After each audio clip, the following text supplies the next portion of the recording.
आचार्य चाणक्य द्वारा बताए गए आश्चर्यजनक और गोल्डन 6 रूल्स मैं आपके सामने पेश कर रहा हूं, जो आपको गरीबी से निकाल करके अमीरी में ले जाएंगे। नमस्कार। आचार्य चाणक्य द्वारा बताए गए कुछ ऐसे 6 पॉइंट्स जो चमत्कारिक और एकदम रियलिस्टिक हैं। आचार्य चाणक्य द्वारा बताए गए 6 गोल्डन सीक्रेट रूल्स अगर आप जान जाओगे तो आपके पास पैसा एकदम बरसने लगेगा। आचार्य चाणक्य द्वारा बताए गए 6 गोल्डन रूल्स को फॉलो करके नंदा डायनेस्टिक यानी कि एक गरीब परिवार के बच्चे को उठा करके इतना बड़ा साम्राज्य चाणक्य ने उनके नाम कर दिया। उन्हीं 6 पॉइंट्स को मैं आपके सामने पेश कर रहा हूँ और वो 6 पॉइंट्स आप अपने लाइफ में अप्लाई करके आप पैसे वाले या करोड़पति या अच्छी ज़िंदगी, खुशनुमा ज़िंदगी आसानी से गुजार सकते हो।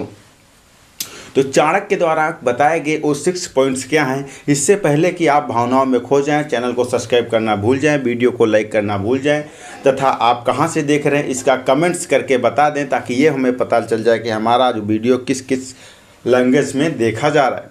तो यहाँ पर आपको हम एग्जाम्पल के माध्यम से बताना स्टार्ट करेंगे। तो चार्ट ऊपर की तरफ बढ़ रहा होता है शेयर मार्केट का, तो राम वहाँ पर निवेश कर देता है और कुछ समय बाद वो चार्ट नीचे आ जाता है, जिसकी वजह से राम का लॉस हो जाता है।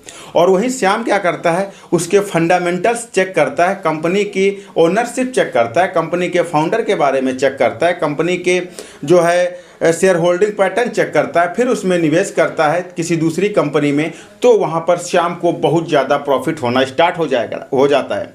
तो यहाँ पर चाणक्य द्वारा बताया गया पहला नियम कंप्लीट होता है कि इन्वेस्टमेंट हमेशा अक्ल से करो, ना कि किसी के दबाव में आकर के या संवेदनाओं में आकर के, या कोई चार्ट ऊपर की तरफ जा रहा है या 10 लोगों को पैसा अच्छा मिल रहा है तो आपको भी मिलेगा, है ना। सेकंड, जब कभी भी राम को कोई अवसर मिलता है पैसे कमाने का तो वो अवॉइड करता है कि यहाँ से हमें तो सिर्फ 500 रुपये मिलेंगे, लेकिन श्याम को जब कभी भी अवसर मिलता है पैसे कमाने का तो वो सोचता है अगर इस आदमी से हमें 500 मिल रहे हैं तो इसके जैसे अगर 10 आदमी हमको मिल जाएंगे तो हमारे 5000 हो जाएंगे, और वही 10 से अगर 100 मिल जाएंगे तो हमको 50,000 रुपये का प्रॉफिट हो जाएगा।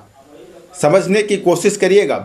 यानी कि जो राम होता है ना, वो अवसरों को अवॉइड करता है, और जो श्याम होता है वो अवसरों को पकड़ करके उस पर कार्य करता है, जिससे और अधिक पैसा कमाता है। जैसे कि ज़ोमैटो जब निर्माण नहीं हुआ था, उसके पहले जो लोग होटल्स में खाने के लिए जाते थे वो वहाँ पर मेन्यू जो है उछल के देखते थे और उनको पूछना पड़ता था कि भैया किस रेट में क्या क्या प्रोडक्ट है और कौन कौन सा प्रोडक्ट अवेलेबल है।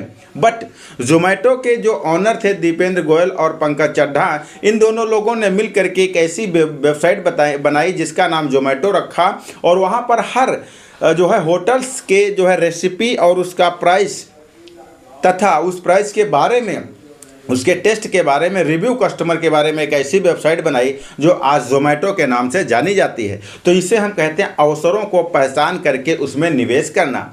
राम को जब कभी भी कोई आदमी आकर के अपनी प्रॉब्लम को बताता है तो उस प्रॉब्लम को बोझ समझ के वो अवॉइड कर देता है, लेकिन श्याम को एक आदमी आकर के बताता है कि भैया हमें जो है मृत्यु प्रमाण पत्र बनवाना है, मेरा बन नहीं रहा, कैसे बनेगा, मैं बहुत परेशान हूँ। वो कहता है इसके लिए तुम्हें थोड़ी सी फीस पे करनी होगी और आपका मृत्यु प्रमाण पत्र भी बन जाएगा और आपको इन्फॉर्मेशन भी मिल जाएगी।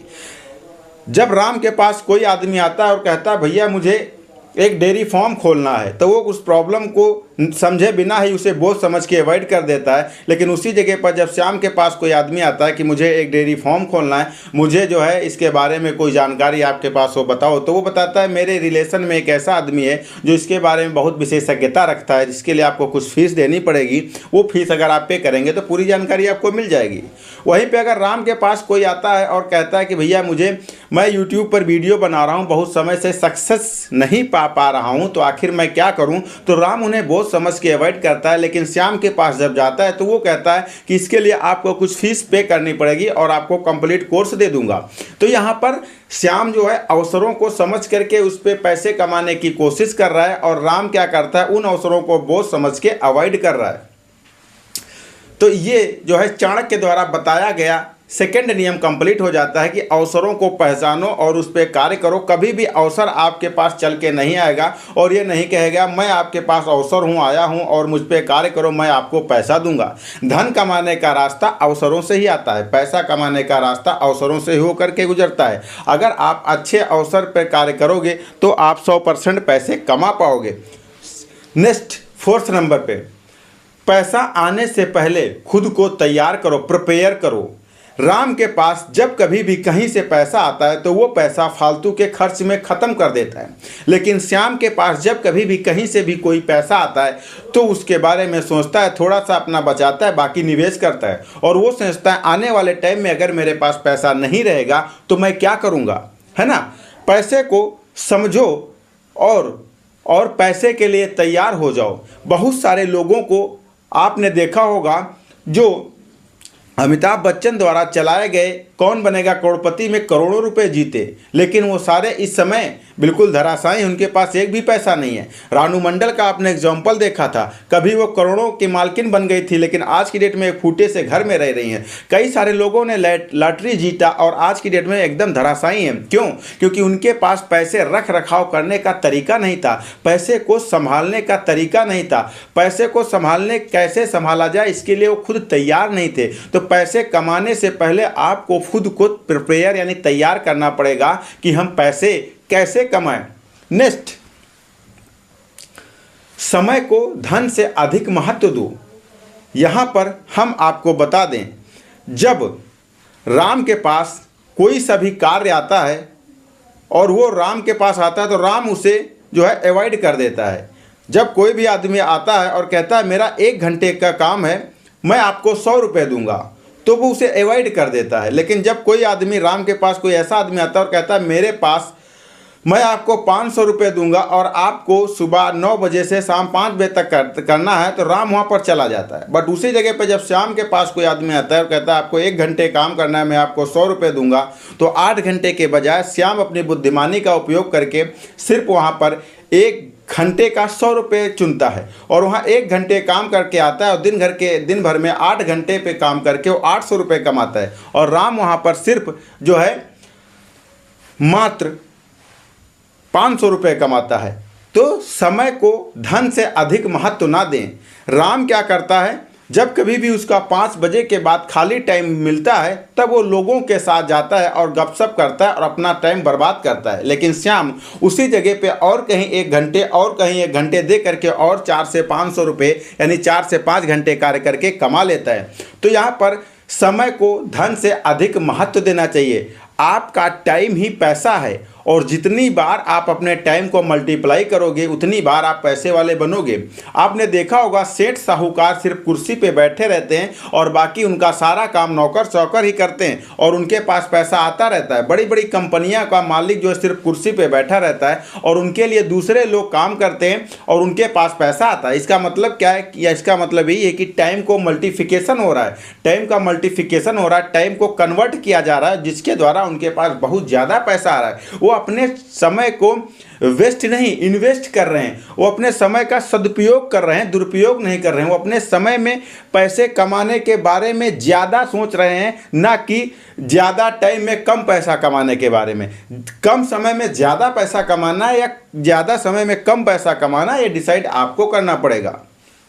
नेक्स्ट, वही राम क्या करता है, राम के पास जब कभी भी कोई फ्रेंडशिप करने के लिए आता है तो उसको एक सिगरेट पिलाता है और वो सिगरेट पी करके उससे फ्रेंडशिप कर लेता है, या कोई उनको जो है ड्रिंक करवाता है और उससे फ्रेंडशिप हो जाती है। लेकिन श्याम उससे फ्रेंडशिप करता है जो बिजनेस की बातें करता है, जो अर्निंग की बातें करता है, जो उसके क्वालिटी का होता है, जिसके अंदर कोई दम होता है, कोई अंदर कोई चाहत होती है, उस क्वालिटी कोई अंदर होती है, उसी से श्याम अपनी जो है फ्रेंडशिप करता है। जब कहीं भी आप किसी भी जंगल में जाओ तो बेल जो होती है ना, वो धीरे से पेड़ के जड़ में उगती है, लेकिन उस पेड़ का सहारा लेकर के उस पेड़ के बिल्कुल ऊपर पहुंच करके और पूरे जो है पेड़ को घेर लेती है और पेड़ का तहस नहस कर देती, ध्वस्त कर देती, सुखा देती है और पूरा कब्जा कर लेती है। इसी तरीके से संगत होती है। संगत को हमेशा बुद्धिमानी से चुने, ये चाणक्य ने कहा है। 5वें नंबर पे, जब कभी भी आपकी गलत संगत होगी तो गलत संगत आपके अच्छे कर्मों को या अच्छे सोचे गए कार्यों को वो एकदम बर्बाद कर देगी और आप कहीं के नहीं बचोगे, आपको धराशायी कर देगी। और अच्छी संगति हमेशा आपको पैसे की तरफ लेकर के जाएगी, अर्निंग की तरफ लेकर के जाएगी, करोड़ों रुपए दिलाने के साइड में लेकर के जाएगी।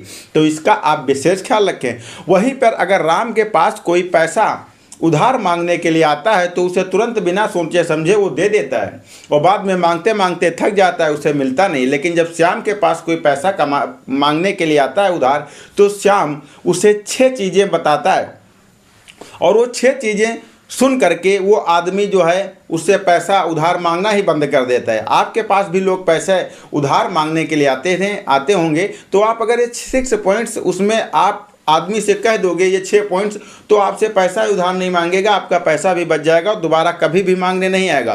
तो चाणक्य का 6 इंपॉर्टेंट लेसन ये था कि पैसा उधार देने में सावधानी से संभालें और पैसा कभी भी उधार ना दो और पैसा इतना ही उधार दो जितना भूलने की चाहत रखो। सो फर्स्ट और सबसे इम्पोर्टेंट नियम ये आता है, चाणक्य जी ने बताया है कि ठोस पुनर्भुगतान योजना। जब कभी भी आपके पास कोई भी आदमी पैसे मांगने के लिए आता है तो उसे बेझिझक उसकी आंखों में आंखें डाल करके ये कहो कि भैया मेरा पैसा बहुत इम्पोर्टेंट है, मेरा पैसा मेहनत द्वारा कमाया गया है। तो आप सबसे पहले ये निर्धारित करें, एक ऐसी तारीख बताएं जिस तारीख पर आप हमें पैसा रिफंड करोगे और वो तारीख गलत नहीं जानी चाहिए, नहीं तो इसके बाद हमारे रिश्तेदारी में या हमारे रिलेशन में या हमारे दोस्ती में दरार आ जाएगी। तो आप एक ठोस पुनर्भुगतान योजना उससे पूछे कि कैसे आप हमें पैसा भुगतान करोगे, कहाँ से आप पैसा ले करके आओगे, क्या हमारे पैसे को कहाँ लगाओगे, जिसके द्वारा अगर वो गलत आपको बताएगा तो आप थोड़ा सा समय लेकर के पता कर लो कि सच में वो वहाँ पैसा लगाने के लिए मांग रहा है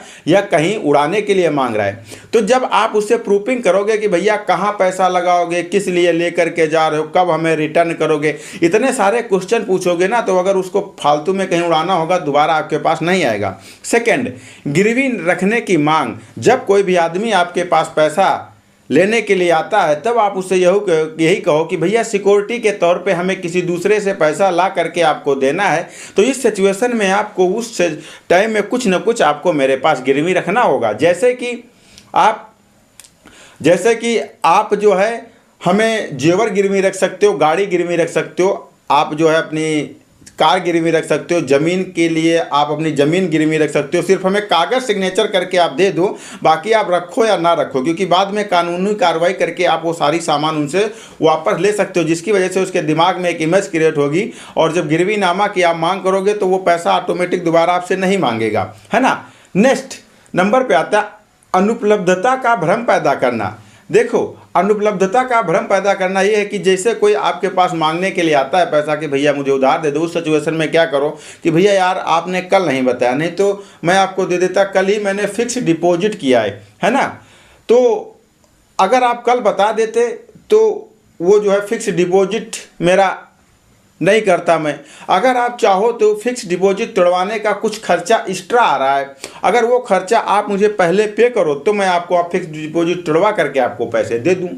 या फिर आप कह दो कि भैया मैं एक धंधे वाला आदमी हूँ, मैंने वहाँ पर पैसा जमा कर दिया है, अब रेट गया है बढ़, तो जो रेट एक्स्ट्रा लगेगा दूसरी जगह से मुझे माल खरीदना पड़ेगा, तो वो एक्स्ट्रा रेट हमें दे दो, मैं आपको वहाँ से पैसा वापस करके आपको दे दूंगा। यानी अभी मेरे पास पैसे नहीं हैं और मेरा पैसा दूसरी जगह पर लगा हुआ है, जो वहाँ से लाने तक का जो खर्चा आएगा वो खर्चा आपको पे करना पड़ेगा, पैसा वहाँ से निकाल करके आपको दे दूंगा, आप अपना काम चला लेना।